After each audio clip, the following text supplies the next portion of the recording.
What is behind so many Black women's commitment to being straight? Is it loyalty? Is it fear? Or is it something much, much deeper? Today's conversation goes beyond some Black women are just straight, get over it. Because yes, some Black women are straight, strictly dickly, and some Black women may not be. Today, I'm diving into the layers of sexuality, identity, and the societal forces that shape our choices, especially when it comes to love and attraction. I'm the ignorant intellectual, the bridge between the hood and the ivory tower. Black brilliance, formal education, not required. Now, before I go any further, the Black women that I'm talking to in this video are those to whom this conversation applies, meaning those to whom this information is relevant. We do not need you to be in these comments talking about not all Black women. I'm clear. Some of you are not only straight, some of you have a cape with an S on the back because you are super straight. You are the bastions of heterosexuality. I'm not recruiting. Like Atlanta, we are full. I'm not trying to force queerness on you. But for the rest of us who like to think and have random conversations about random things, whether they apply or not, hello. So let's have a conversation about the cultural, religious, and personal reasons behind this loyalty to straightness amongst some straight Black women, and how queerness can teach us all a thing or two about living authentically. Now, how did I get into this? Somebody that's not even straight, somebody that's queer as fuck, and somebody that don't even identify as a cisgender Black woman, somebody who identifies as non-binary, agender. How am I qualified to speak on Black women? Well, truth be told, I might not be qualified. What brings me to speak on this is first-hand experience. First-hand experience with the curiosity, the intrigue of straight Black women. The flirting, the suppressed or not so suppressed desire. Because one thing I know is that straight identified Black women love them some non-binary people. And when I say love, I mean romantically, sexually, not platonically, what you say you admire us. Y'all love us. So that is what has brought me to have this conversation. Now, most of us, straight, gay, tall, short, Black, white, most of us are taught from young that sexuality is simple. Boys like girls like boys, theory. But at some point along the lines, queer people discover that sexuality is complex, experience. So personally, when I discuss sexuality with a straight person, even my straight friends, there's often like a collision of this complex experience with their simple theory. And sometimes all that straight person can come up with is, not everybody is gay, why can't you accept that? And as a queer person, because my baseline is a complex sexuality, it's clear to me that this straight person is actually having a complex experience that's trying to get some airtime experientially. But we do see every now and then how complex straight people's sexuality really is, even from young. So I used to teach a middle school after school program in Brooklyn. I lived in New York for 10 years, by the way. And I used to teach middle school kids. And one day randomly, I don't remember how it came out, but it did come out that one of the boys preferred fat girls. Now, when it came out, you would have thought this little boy said he wanted to rob banks professionally when he grew up, the way these kids responded. And I responded by saying, raise your hand if your mama is fat. And as I began to raise my hand, some other kids reluctantly began to raise their hand. And so I said, so what I'm seeing is that a lot of our daddies prefer fat girls. And they thought about it, and it clicked. And we all kind of started chuckling because it's true.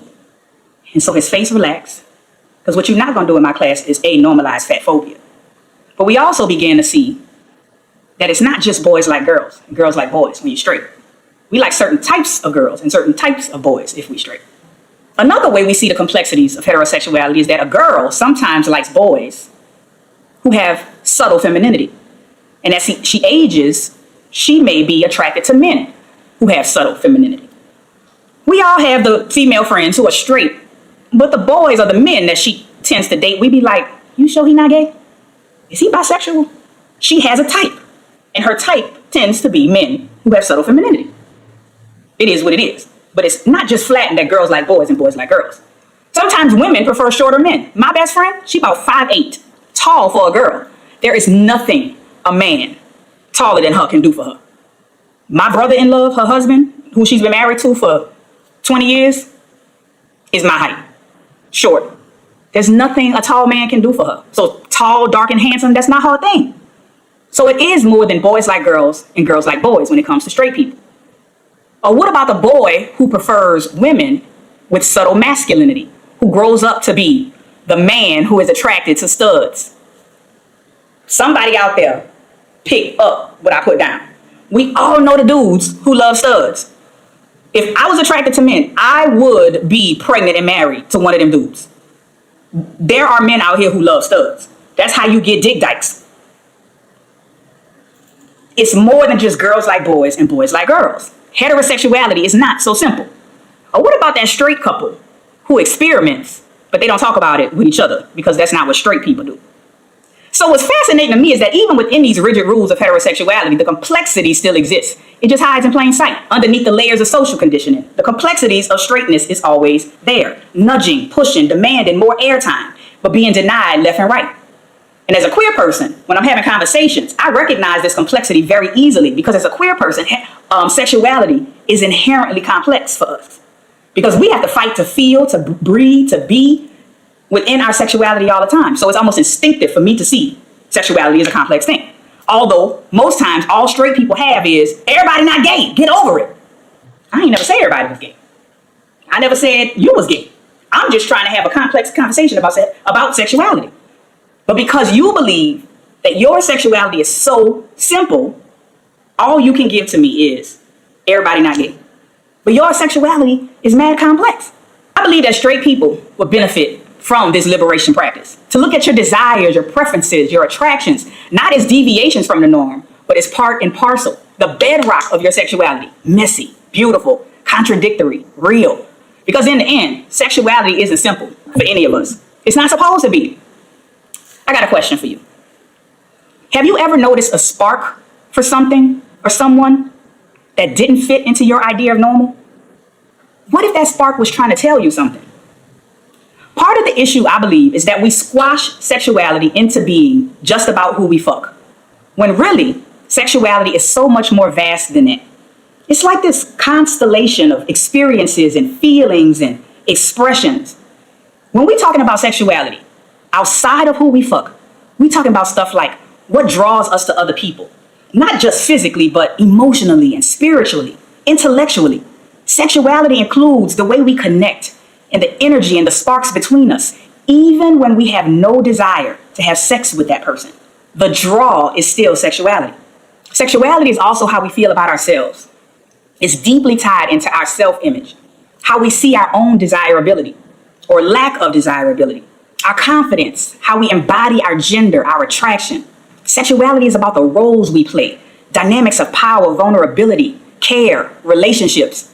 Something we don't often talk about. The roles we play at work also are about sexuality. We've seen coworkers give and take power dynamics and roles and sensuality and sexuality, and no one is having actual sex.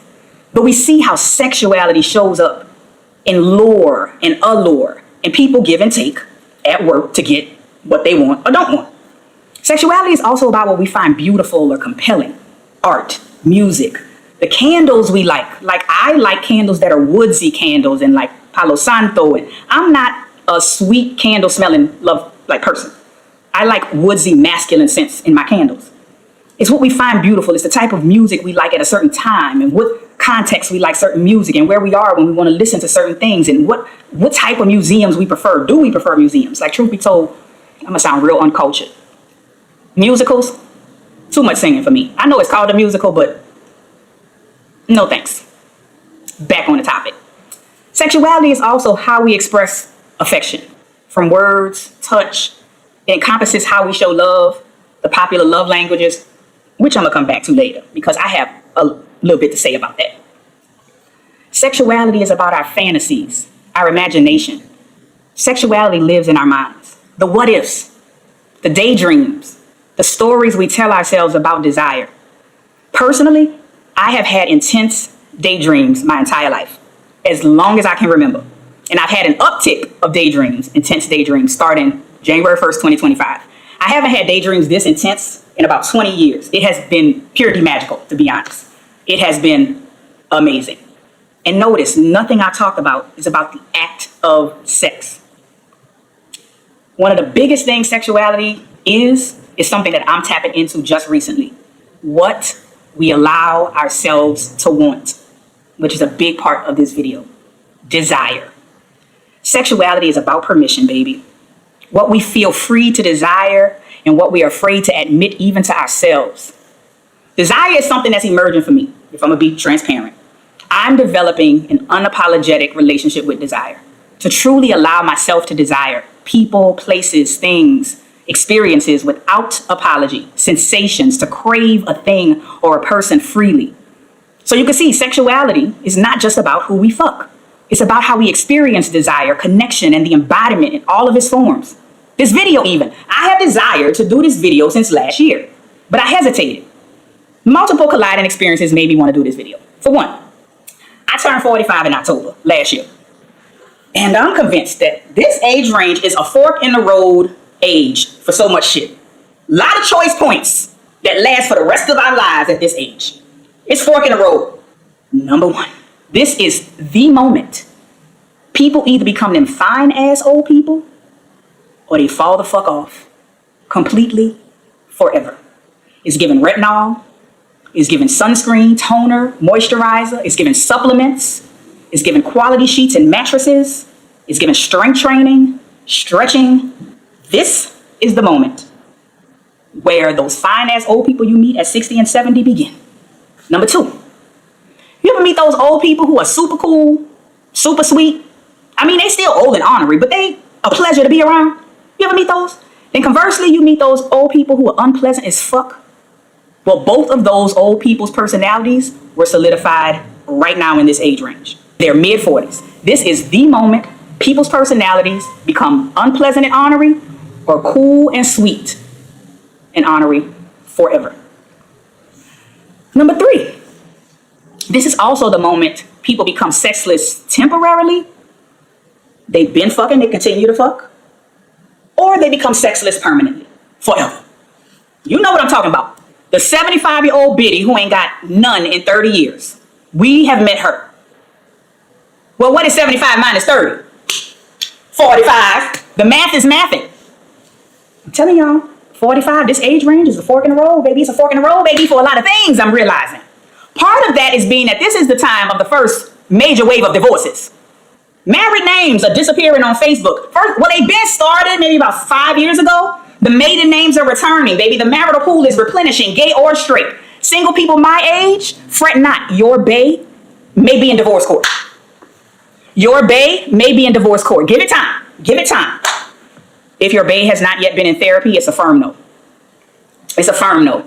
Bae may be in divorce court now, but we're not dating baes who have been divorced, who have not also been through therapy. Say it with me, therapy. Been there, done that. Never do it again. And then we got these long-term bouts of singleness. Kind of by choice, kind of not, hard to say. Which means that some of us are single and sexless. And then I also wanted to do this video because I've had conversations with friends who I never thought would concede to being sexless or concede to being single. And some who I never thought would say that they may be single and sexless for the long term. I mean, mind blown. I say, wait, what is going on, friend? And then really, I just be thinking about my experiences with straight black women and their intrigue and their attraction to gender nonconforming people. And knowing how expansive sexuality is despite how rigid our world forces it to be. So I posted to Instagram, maybe 2 weeks ago. I posted, "Dear straight women to whom this applies. That thing you feel for masculine queer women is called a tickled fancy, a litty clitty. You are attracted to masculinity, the whole of it, not solely the kind embodied by men. You would be just as fulfilled in a relationship with a masculine non-binary person, or even a masculine woman, as you would a masculine man. Perchance, even more so. I believe that some black women who identify as straight are straight." Let me repeat that for the not all black women choir, because I know they're gonna sing like a Russian mighty wind any fucking way. I believe that some black women who identify as straight are indeed straight, strictly dickly. And I believe that some black women who identify as straight have a more expanded sexuality than straight, but are loyal to straightness. Which got me to thinking, what's at the root of this loyalty? One piece of this that I want to highlight is that These black women that I'm talking about that have an expanded sexuality beyond straight, they are not seeking femininity. They aren't necessarily seeking a woman. They are 100% undoubtedly attracted to masculinity, just not the kind embodied by men, which is why they are so intrigued by the masculinity embodied by non-binary masculine people, who, yes, are generally assigned female at birth, but who don't identify as women. So I'm not really discussing studs here either, because studs are women. But their loyalty to straightness has them of the mindset that the only masculinity that is viable to them is masculinity embodied by men. So they're only open to dating men.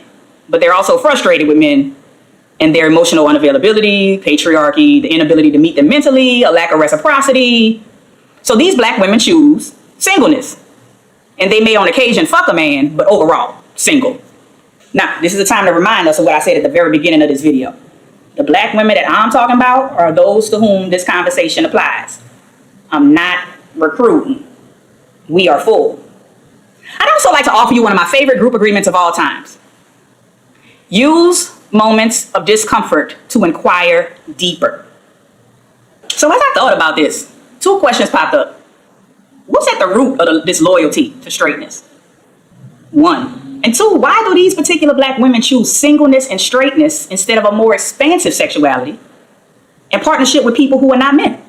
Sounds easy peasy to me. Then I had to be honest. We live in a whole ass world. Black women live in a world just like everybody else. It centers heterosexuality.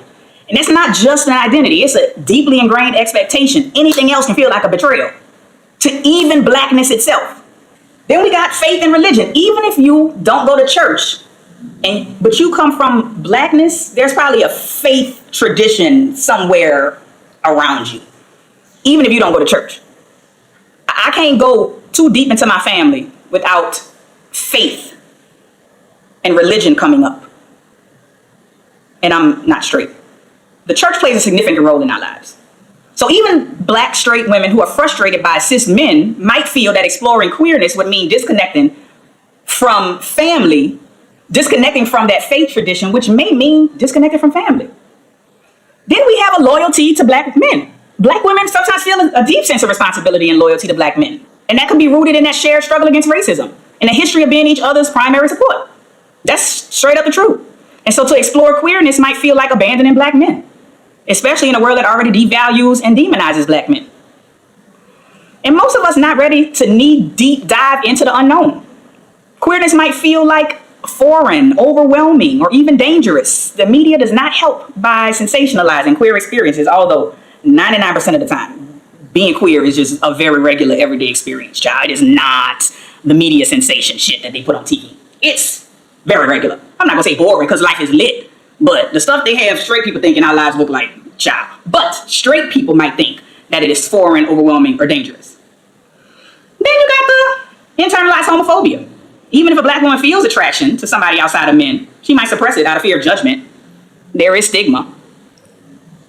And just because black straight women are frustrated with cis men doesn't mean that that will make them automatically explore queerness. They may still choose singleness because it feels safer, even if they're attracted to non-binary people. It's more familiar to them. Being single is more familiar than queerness. That's stepping into a whole new identity, a whole new way of loving. And one thing that popped up for me as I was thinking about this, because the black women that I am thinking about, they buku evolved in their thinking. I'm not even talking about the black women who be out of pocket ideologically. I'm talking about the ones who legit get it. I'm talking about the ones who intellectually get it. But when it comes to their own sexuality, practically things get super heteronormative. Then I had to remind myself, people are evolved versus evolved in certain areas. So this tension between how expansive they are in theoretically versus how expansive they are when it comes to their personal life. You could be involved in some aspects of your worldview and then hold traditional norms in others. Intellectually, me personally, baby, I'm ride or die for polyamory intellectually. But for me, myself, personally, one boo. In practice, in my bed, in my life, one boo. But out there arguing theoretically, polyamory, baby, I will argue up and down about how you could love more than one person and that your heart is bigger than just one person, and compulsory monogamy is something that is thrown upon us as people who live in the United States of America, an industrialized nation. Oh, baby, I will give it to you, theoretically. But when it comes to my personal life, me, myself, and I personally, for me, myself, personally, give me one boo. Same thing for the straight black women, probably. Out there in the world, they will ride or die for the gays and the queers, and they understand trans identities, and they will uphold and understand the non-binary people having lovely relationships for them themselves personally. Give them a cis man or give them single. We are evolved versus evolved in certain areas. We are theoretically expansive, but when it comes to our personal lives, we can be very conservative. And that is how things are. There's a tension between being open-minded intellectually, but practically holding on to comfort and safety. And so when it comes to personal belief in relationships, even if somebody is progressive in terms of how they see the world, they might still feel like a deep culturally ingrained pull towards the idea of a traditional heterosexual relationship. Because we also have to realize that stepping outside of one's perceived norm of heterosexuality into a more expansive, queer experience, that's identity shattering. That is a shattering of identity. Some people, especially those who spend a lot of time building their identity within heteronormative frameworks, because that's what the whole world teaches you. Straight black women build an identity inside of heteronormativity. It's not just, oh, I date men. It is the optics of the heteronormative framework. They might feel like exploring beyond that is shaking their core identities and beliefs. It's not that they aren't capable of seeing the world expansively. They just might be unwilling to let go of the confidence and security that comes with that husband, man, and he narrative. And it could be a little cognitive dissonance, where we hold two conflicted ideas at one time. On one hand, these straight black women may intellectually acknowledge and agree with progressive, non-traditional ideas. And on the other hand, they may not align with their personal desire for a cisgender traditional man or relationship model. That can kind of create an inner conflict, but they might want to explore new possibilities, but feel more comfortable or secure sticking with what they know. And be clear, we know single more than we know queer. So instead of jumping to queer, they'd rather just stay with a single primarily and get a little nookie when they want a little nookie cookie, So yeah, it could be all that. Now, I do want to say, I'm not talking about, I'm tired of just men, I'm going to go get a girlfriend bullshit. That's not what this conversation is about, because that's a little too flat. I don't like that at all. And then I thought about attraction versus identity. Some straight women, although they give the flirtation, they may even have sex with non-binary people, because I have dated straight women. They might find themselves attracted to people who are not cisgender men, but because they identify as straight, they actually, I don't think, see those feelings for people like us as big or as salient as they do see their feelings towards men. It is possible for a straight identifying woman to be attracted to a non-binary or trans person without even immediately labeling it as queer or gay. Like, I don't know if all of the straight women I've ever dated would consider themselves queer. I think they still consider themselves straight. Although their attraction, they clearly had sex with somebody who wasn't a man. So attraction versus, they didn't change their identity based on their attraction and even on their actions. And then we got attraction versus choice. So I'm gonna tell a story to be fully transparent. One day I was feeling mighty down. I was feeling mighty bad. And when I seen you, I know there's a God. No, I'm just playing. But what movie is that? Anybody? It's a very easy movie. Anyway, one day I was feeling sad, and I think I had like back-to-back rejections from jobs and then people. And regarding the people, God said, what if they were attracted to you, but they didn't choose you? Because in my mind, they didn't choose me because they weren't attracted to me. And I think God was trying to make a distinction for me. What if they were attracted to you, they just didn't choose you? Because we don't always choose based on intense attraction. People choose people for a shit ton of reasons that ain't got nothing to do with attraction. And then there are people who are intensely attracted to people that they never choose. Like, desire is internal. And to me, when you start choosing people, that broaches external and structural. Because that, to choose, is to like be visible. That becomes optics. That becomes perception. That becomes community and cultural and visibility. Choosing broaches the external. So you can desire versus choice.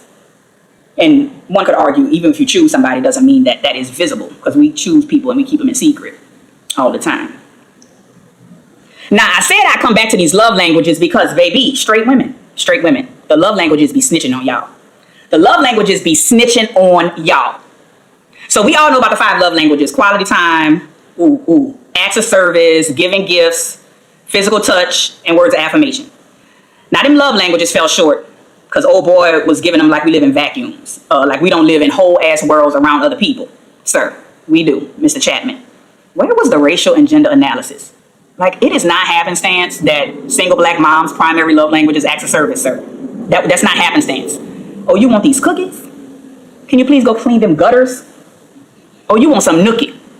That roof is leaking. No, sir. I do not want to take a gingerly stroll in the park. That toilet backed up. The driveway needs some pressure washing. Thanks. But one thing about them love languages, baby, they are context and climate specific. Them circumstances and who you are inside of them and who you with inside of them, baby, that's everything. And one thing about me, I'm going to know it's a pattern. A pattern hate to see me coming. A pattern hate to see me coming. So something I noticed about the love languages and a good number of these black women I'm talking about, these straight black women that I'm speaking about, the ones who desire masculinity but not masculinity embodied by men, y'all little love languages in relationships with men generally do not be quality time. Generally do not be quality time. Y'all be looking at these dudes like, sir, why are you here? And then sometimes it don't even be physical touch. Sis, you don't want no man? You want masculinity, but not the kind embodied by a man. You want the kind embodied by a non-binary masculine person. Maybe a stud.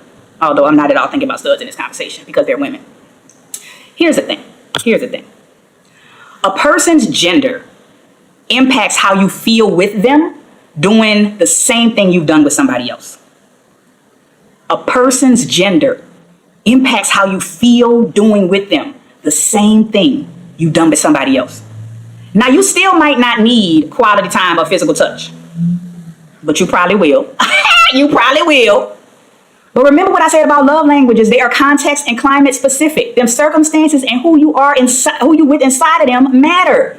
Also, a person's sexuality impacts how they fuck. A queer woman's approach to sexuality is vastly different than a straight woman who likes to have fun every now and then. You could take a leave penetration from a God-given penis and crave digital penetration from a non-binary lover. Somewhat tangentially though, maybe not. We have a name for women who are solely attracted to men, straight. We have a name for men who are attracted to both men and women, bisexual. We also have a name for people who are attracted to trans people, trans attracted. But we don't have a name for a chunk of people walking around on the planet. And that's people who are solely or primarily attracted to non-binary and gender non-conforming people. We don't have a name for them. Some might say pansexual. We don't have a name for people who are primarily and solely attracted to people whose gender exists outside the binary. If you have a name for people, if there are people walking around here who are solely attracted to real men, biological men, cisgender men, and you have people who are solely or only attracted to trans people, what make you think they don't have people who are solely or primarily attracted to non-binary people? It's the audacity for me that people think that they don't have people who are solely or only attracted to people like us. What is that identity? This might contribute to why straight black women don't see this as a possibility relationship model. Anyway, a conversation that we do not have enough is that many of us desire masculine and feminine energy, but we believe that it must be embodied by a masculine man or a feminine woman, which makes us force ourselves into one space and makes us believe that that space is the only space we could choose from, despite our attractions and our litty clitty telling us otherwise, or potential for attractions, or potential for litty clitties. And you have people like me, who those black women clearly got litty clitties for, and want to put them litty clitties on. But because of socialization and the straight label are loyal to straightness, so much so that they're choosing sexless, singleness, or subpar relationships. Now, because I'm super introspective and I'm working on being vulnerable and more self-aware, I ask myself, Is this just my own need to be chosen as a non-binary person? Am I a fucking pick-me? My desire to be chosen could be tied to my identity as a non-binary person, but it's also a valid question to ask if this desire comes from a deeper need for validation. It could also be about wanting to be seen, desired, and accepted, things that people regardless of gender identity want. The truth of the matter is that non-binary people often feel like we exist in between or outside of societal norms, which can make the act of being chosen feel both empowering and complicated. I ask myself, is it just about wanting to be desired, or is there something deeper about how I relate to these particular Black women and my identity? As a non-binary person, because I feel like my attraction goes beyond the binary of man and woman, and that desire doesn't always fit neatly within these norms, so I wondered, am I projecting some of that freedom onto other people, especially if I feel that many Black women are constrained in their exploration of sexuality? So I came up with this. It's possible that both things are at play. I truly see the potential for fulfillment outside of cis heteronormative boxes, outside of just relationships. There is deep fulfillment outside of cis heteronormative boxes. And I am questioning whether Black women could be happier if they explored relationships beyond cisgender men. Because I have experienced the freedom that comes from stepping outside of gendered expectations. There's a freedom in dating beyond cis men, beyond cis people, period, and a desire to be chosen. On the other hand, my desire to be chosen could be intertwined with longing for validation and recognition, something all people experience in different ways. Being non-binary, I may feel my own desire to be chosen is just as valid as the desire to be seen and appreciated in a world that may not always understand me. And that's the most vulnerable thing I can say.